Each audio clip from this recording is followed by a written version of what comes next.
This year at the Albuquerque International Balloon Fiesta, people have come from all over the world to fly their balloons and spectate this world-renowned event. Even though technology is important, the library serves many of the community's needs. I'm here on 18th Street where, as you can see behind me, construction continues on the 11 miles of pipeline being dug up and replaced underneath the streets of Portales. This is all in an effort to build a new wastewater treatment plant for the city. Earlier this March, the project hit a water main line, causing the city to shut off its main water supply. Recently, News 3 went out to one local business to find out how they're ready if this happens again. Either way, I mean, we have ways to have ample supply.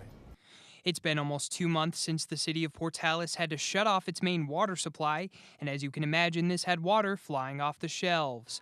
One local store says it's more than prepared if an incident like this happens again. The city has made a mention that since they're working on these lines, there's going to be a possibility of this happening again. I've already talked to our warehouse, so they say if I can give them 2 hours, I can have a truck here full of water. But stocking up on enough water for a thirsty city is no easy task. Going by the last time it happened, going by those numbers, we hit it pretty close. With crews continuing to work and the threat of another break possible, the store says next time it will bring in over 1,500 cases of water. The city works pretty hard, so they got the water on pretty darn quick. We're assuming if this happens again, it'll be the same situation, but our main deal is we just got to pick up the phone, get some trucks rolling. The old wastewater treatment plant was built in 1972, and as you can imagine, regulations have changed since then. The project was bid at $16.4 million and is expected to wrap up construction in November. Reporting live, News 3 New Mexico, Zach Self. I'm here at Roosevelt General Hospital, where I was able to find out just how the hospital was able to remain open during this water outage.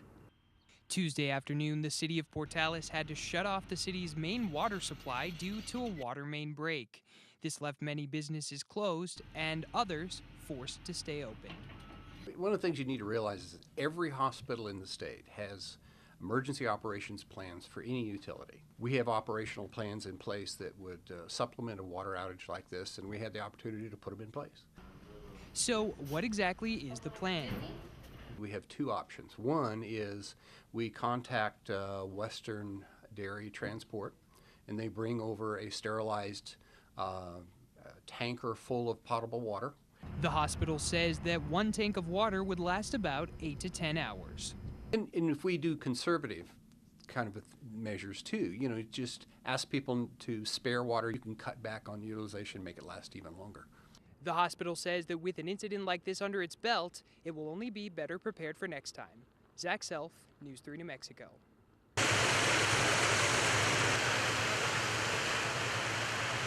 It's October again, and you know what that means. This past weekend, thousands of people grabbed a warm cup of coffee and came out to see the spectacular sights of the Balloon Fiesta.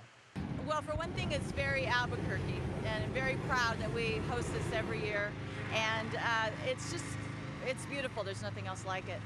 From 13 balloons in 1972 to over 700 balloons as of this year, the Fiesta is quite the sight to take in.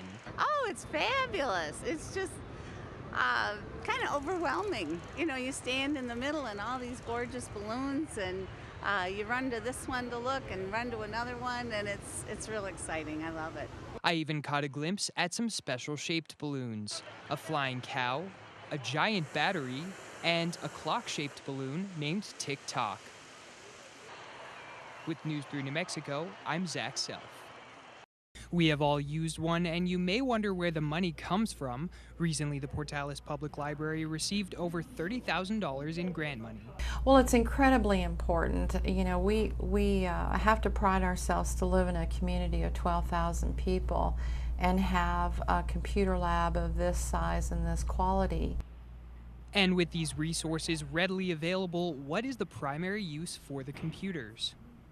Anything you can think of, research, there will be jobs, resumes that they're working on, income taxes. By afternoon, the kiddos are in and they're working on their homework assignments. Burnett says the 32 computers were used over 32,000 times, but books were used just as much. With News 3 New Mexico, I'm Zach Self.